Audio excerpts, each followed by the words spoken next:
అస్మద్గురుభ్యో నమః. మనం పరమాచార్య స్వామివారి లీలల గురించి చెప్పుకుంటూ ఉన్నాం. ఎందుకు చెప్పుకుంటున్నామో తెలుసా? ఏదో ఒక మానసిక ప్రశాంతత కోసం. అంతేకాదు, పరమాచార్య స్వామివారు లీలలు వింటే దాంట్లో మన సమస్యకి కూడా ఒక పరిష్కార మార్గం దొరుకుతుందేమోనన్న ఆశ. ఖచ్చితంగా దొరుకుతుంది కూడా.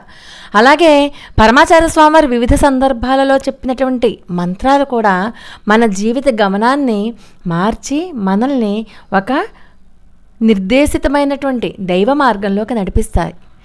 అందుకనే మనం పరమాచార్య స్వామివారి మీద ఉన్నటువంటి అచంచలమైనటువంటి భక్తి విశ్వాసాలతో మనం ఈ వీడియోను వినడం జరుగుతోంది కదా. అంటే మనం పరమాచార్య స్వామివారి యొక్క లీలలు వింటున్నప్పుడు ఆయన లీలలలో మన సమస్యకు కూడా పరిష్కార మార్గం ఖచ్చితంగా దొరికే తీరుతుంది. అటువంటి అమోఘమైన పరిష్కార మార్గాలను మనకి తన లీలల ద్వారా చెప్తూ ఉన్నటువంటి పరమాచార్య స్వామివారి దివ్యపాద పద్మాలకు నమస్కారం చేసుకుంటూ ఈరోజు మరొక అద్భుతమైనటువంటి వీడియో. నడిచే దైవం అని చెప్పుకుంటున్నటువంటి పరమాచార్య స్వామివారి యొక్క దర్శనం కోసం ఒక ముసలావిడ ఒక వరుసలో నిలబడి ఉంది. ఆమె తెల్ల చీర కట్టుకుని ఉంది. మెడలో రుద్రాక్షమాలలు స్ఫటికమాలలు ధరించుంది. నుదుటిన విభూతి రేఖలు పట్టుకునుంది. ఆ వరుసలో నించున్నప్పుడు తన వంతు రాగానే అత్యంత భక్తి వినయాలతో పరమాచార్య స్వామివారికి నమస్కరించింది. స్వామివారు ఆవిడని చూశాక అక్కడ ఉన్నటువంటి ఒక పరిచారకుడిని పిలిచి వెంటనే మఠంలో ఉన్నటువంటి వంటగదిలో అక్కడ ఉన్నటువంటి 100 నిమ్మకాయలను తీసుకురా అని అక్కడ ఉన్నటువంటి పరిచారకుడిని ఆదేశించారు. వెంటనే అతను వెళ్ళి 100 నిమ్మకాయలను తీసుకొచ్చి పరమాచార్య స్వామివారికి ఇస్తుంటే మహాస్వామివారు అంటారు, వీటిని అక్కడ ఉన్నటువంటి ఆ ముసలావిడికి ఇవ్వు. అంటే మెడలో రుద్రాక్షమాలలు స్ఫటికమాలలు విభూది రేఖలు ధరించి ఉంది కదా, ఆ ముసలావిడికి ఇవ్వు అని చెప్పి ఆదేశించారు మహాస్వామివారు. ఇదంతా చూస్తోంది ఆవిడ. చూస్తుంటే ఆవిడకి అంతా అయోమయంగా ఉంది. మామూలుగా స్వామివారు ఎవరికైనా ప్రసాదం ఇవ్వాలి అనుకుంటే 1-2 నిమ్మకాయలు ఇస్తారు, అంతేగాని ఇలా 100 నిమ్మకాయలు ఇవ్వరు. ఆమె స్వామివారి వైపు ప్రశ్నార్థకంగా చూస్తోంది. వెంటనే స్వామివారు అంటారు, క్షుద్రశక్తులను ప్రవేశపెట్టడానికని చెప్పి నువ్వు బజార్లో నిమ్మకాయలు కొనడానికి చాలా డబ్బు ఖర్చు పెడుతున్నావు కదా, అలా అభిచారిక ప్రయోగాలు చేసి ఎంతోమంది అమాయకుల్ని కష్ట నష్టాలకు గురిచేసి డబ్బు సంపాదిస్తున్నావు నువ్వు. అందుకే ఈ నిమ్మకాయలు తీసుకెళ్ళిపో, ఇవి నీ పిశాచ పనులకి పనిచేస్తాయి, నువ్వు పట్టుకెళ్ళి నువ్వు ఇంకా క్షుద్రశక్తుల్ని ఆవాహన చెయ్యి అంటూ చాలా దృఢమైన స్వరంతో అన్నారు మహాస్వామివారు. ఆ ముసలావిడికి చాలా కలవరపడిపోతుంది. ఎందుకంటే ఎవరికీ తెలియకుండా చేస్తోంది. ఈ పనులన్నీ కూడా చాలా రహస్యంగా చేస్తోంది.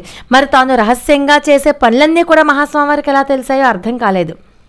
అర్థం కాక ఎప్పుడైతే చేసిన తప్పులన్నీ కూడా మహాస్వామివారు చెప్పేశారో వెంటనే తను చేసిన తప్పులకి పశ్చాత్తాపడుతూ కళ్ళనీరు పెట్టుకుంటూ మహాస్వామివారి యొక్క పాదాల మీద పడి క్షమించమని చెప్పి ప్రార్థిస్తోంది, ఏడుస్తోంది, వేడుకుంటోంది. ఇంకెప్పుడూ కూడా తాను ఇలాంటి ప్రయోగాలు చెయ్యను, తన కర్తవ్యం ఏంటో తనకి సెలవివ్వండి అని చెప్పి వేడుకుంటోంది ఆ ముసలావిడ. వెంటనే మహాస్వామివారు అంటారు, నువ్వు ఏ ప్రయోగాలైతే చేస్తున్నావో ఆ పిశాచ మంత్రాలన్నింటినీ కూడా ఒక ఆవు చెవిలో ఈ మంత్రాలన్నింటినీ చెప్పి ఇంకా వాటిని శాశ్వతంగా మరిచిపో. అంటే ఏదైనా ఒక చెడ్డ పని చేస్తే, ఒక చెడ్డ మంత్రం ఏదన్నా ఉంది అంటే, లేదా ఒక మంత్రం మనం పఠించలేని మంత్రం ఏదన్నా ఉందంటే అది ఆవు చెవిలో కనుక చెప్పేసి వదిలేస్తే ఇంకంతటితో ఆ మంత్రాన్ని వదిలేయచ్చు అనమాట.